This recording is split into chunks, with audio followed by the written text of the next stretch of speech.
राष्ट्रीय ओबीसी महासंघाचे राष्ट्रीय अध्यक्ष बबनराव तायवाडे आपल्यासोबत आहे। ज्या पद्धतीने छगन भुजबळ हे नाराज असल्याचं बोललं जात आहे, ओबीसी नेत्यांचं कुठेतरी एकमत होत नाही आहे, सगळ्या संदर्भात बोलण्यासाठी सर कसं पाहता ओबीसी नेत्यांचं कुठेतरी एकमत होत नाही आहे, काय नेमकं? नाही असं नाही आहे।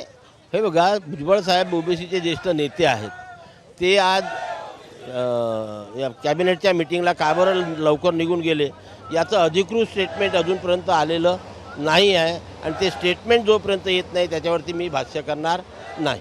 पण कालपासूनच त्यांनी कुठेतरी नाराजी व्यक्त केलेली आहे। हे जे GR आहे ते ओबीसीच्या विरोधात आहे, आम्ही कोर्टात जाऊ अशी भूमिका त्यांनी कालपासूनच घेतली। नाही, कोर्टात जाऊ ती जेव्हा आम्हाला वाटेल की या ओबीसीवर अन्याय होतो आहे तेव्हाच कोर्टात जाऊ ना। ती गोष्ट अजून पूर्ण स्पष्ट व्हायची आहे आणि म्हणून अधिकृत भूमिका जेव्हा त्यांची बाहेर येईल तेव्हा आम्ही त्याच्यावरती भाष्य करू, त्यांच्याशी चर्चा करू की काय योग्य आहे, काय योग्य आहे, आमचं बरोबर आहे की तुमचं बरोबर आहे, आणि नंतर केव्हा तरी आम्ही एका पर्टिक्युलर निष्कर्षावरती येऊ। कुठेतरी लक्ष्मण हाके वेगळे भूमिका मांडत आहे, ते म्हणते ओबीसी संपुष्टात येईल। तुमचं म्हणणं आहे की ओबीसीचं नुकसान नाही, तिकडे छगन भुजबळ म्हणतात काहीतरी वेगळं आहे, त्यामुळे कुठेतरी एकमत होत नाही आहे, वेगवेगळे मतं येत आहे आणि यामुळे सगळं ओबीसीचं नुकसान होईल। बिलकुल नाही। हे बा, जेवढे नेते तेवढे मतं। हा 400 जातीचा समुदाय असलेला हा 60% जनतेचा ओबीसी समाज आहे, त्याच्यामुळे इथे अनेक जातीचे नेते आहे, समाजाचे नेते आहे, त्यांच्यामध्ये एकमत व्हायला कधी वेळ लागत असते, कारण एकत्र बसून त्याची चर्चा होत नाही तोपर्यंत एकमत होत नाही। आपापल्या परीने प्रत्येक नेता निष्कर्ष काढत आहे, त्याच्यामुळे आजच्या घडीला तुम्हाला ही मतांतर दिसत आहे। तरी विजय वडेट्टीवार यांनी असंही म्हटलं आहे की तुम्ही दोन्ही बाजूनं जे आहे एक प्रकारे तुमची भूमिका दिसून येत आहे, त्यामुळे कुठेतरी या सगळ्या याच्यावर शंका उपस्थित केली जात आहे।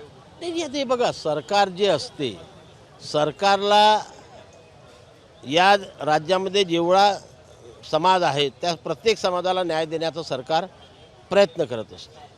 काय तशा प्रकारचा त्यांनी प्रयत्न केलेला असावा, त्याच्यामुळे ते लोकसुद्धा खुश झालेले आहे, परत गेलेले आहेत।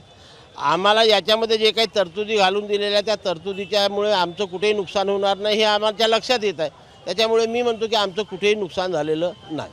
छगन भुजबळ यांच्याशी काही चर्चा झाली आहे का? तुम्ही स्वतःहून करणार आहे की त्यांच्या फोनची वाट पाहणार आहे? नेमकं काय भूमिका पुढची? त्यांची अधिकृत भूमिका काय, अधिकृत म्हणणं काय, हे जेव्हा आपल्या माध्यमातून किंवा बोलणं होऊन आमच्या पुढे येईल तेव्हा मी त्याच्यावरती भाष्य करीन। तुम्ही त्यांच्यासोबत जाल का? जर त्यांची भूमिका जर योग्य असेल, ओबीसीचं आम्हाला पटली तर, आमच्या पदाधिकाऱ्यांना पटली, आम्हाला पटली तर आम्ही नक्कीच त्यांच्यासोबत जाऊ। आता नाराज असल्या संदर्भात तुम्हाला काय वाटते? वेगवेगळे नाही, मी आज काहीच नाही बोलू शकत, कारण त्यांचं अधिकृत अजूनपर्यंत कालपासून कुठेही स्टेटमेंट आलेलं नाही।